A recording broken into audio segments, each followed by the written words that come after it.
नमस्कार दोस्तों, स्वागत है आपका मेरे चैनल राधा की आवाज़ में। आज की कहानी का नाम है प्रेम की परिभाषा। एक बार देखने पर नैना को अपनी आंखों पर विश्वास नहीं हुआ। उसने दोबारा दर्पण में देखा और पूरा ध्यान अपनी आंख के उस कोने पर केंद्रित किया जहां उसे संदेह था। क्या त्वचा की यह सिकुड़न उसकी बढ़ती आयु को दिखा रही है? कहीं यह झुर्री तो नहीं? हाँ, यह झुर्री ही तो है। खुश रहा करो, तनाव लेने से झुर्रियां ऐसी आती रहती हैं चेहरे पर। यह सुना था नैना ने, लेकिन तनाव तो वह लेती ही नहीं। बहुत से तनाव लिए नहीं जाते, पर वो हमारे अंतर मन में इस तरह बैठे होते हैं कि चेहरे पर अनजाने में ही अपनी छाप छोड़ जाते हैं। एक बार उसकी सहेली सिया ने कहा था, कोई बात नहीं, हम और भी अनुभवी कहलाएंगे इस हल्की सी झुर्री के साथ। 48 वर्षीय नैना ने मुस्कुराते हुए अपने आप से कहा। नैना की आयु भले ही बढ़ गई हो, पर उसके अंदर सकारात्मक ऊर्जा का भंडार था।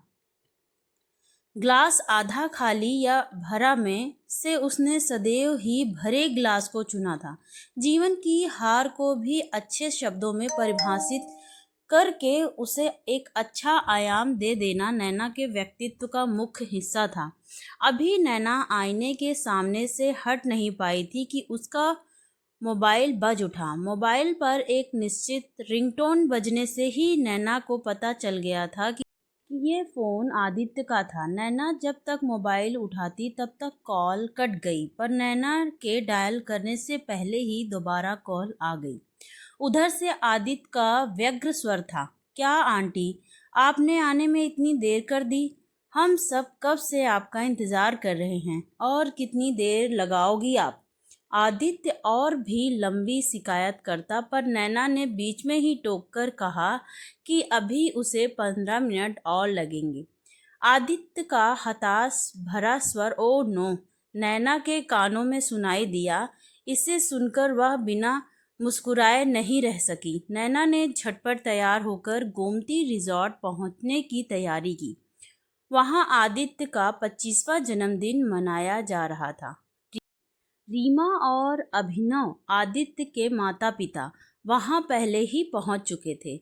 नैना के वहां पहुंचते ही आदित्य का चेहरा खिल उठा। उसने लपक कर नैना का स्वागत किया।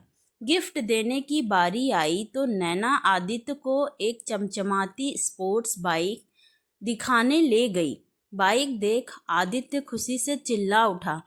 अभिनव ने गिफ्ट की कीमत पर नाखुशी जताई, पर नैना मुस्कुराकर बोली, यह उसकी खुशी के लिए है, कीमत कोई मायने नहीं रखती। नैना और अभिनव का रिश्ता, आदित्य जब छोटा था तब से नैना मेहरा परिवार की फैमिली फ्रेंड थी।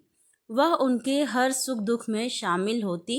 नैना जो सीबीआई बैंक में मैनेजर थी, एक आत्मनिर्भर और सशक्त महिला थी। आदित्य को अक्सर नैना से सवाल होता कि उन्होंने शादी क्यों नहीं की, लेकिन नैना हर बात पर को टाल देती। एक दिन आदित्य नैना के फ्लैट पर आया। उसने बताया कि उसे अपनी क्लास की एक लड़की से प्यार हो गया है। नैना ने प्यार और उसकी गहराई के बारे में आदित्य को समझाया, पर आदित्य ने तीखे स्वर में पूछा, आपने खुद कभी प्यार नहीं किया? असली और नकली प्यार का फर्क आपको कैसे पता? नैना का अतीत उसके सामने तैर गया। नैना का अतीत, नैना और अभिनव एक दूसरे से कॉलेज के दिनों में प्यार करते थे, पर जातिगत भेदभाव के कारण उनका रिश्ता आगे नहीं बढ़ सका। अभिनव ने रीमा से शादी कर ली। नैना ने रीमा को बताया कि प्रेम केवल पाने का नाम नहीं, इसका अर्थ एक दूसरे की खुशियों में अपनी खुशी ढूंढना है। रीमा ने इससे स्वीकार किया और नैना को दोस्त के रूप में अपना लिया। पेन ड्राइव का रहस्य। एक दिन नैना ने आदित्य को अपनी पुरानी डायरी की बातें पढ़ने के लिए पेन ड्राइव दी। डायरी के हर शब्द ने आदित्य को गहराई से सोचने पर मजबूर कर दिया।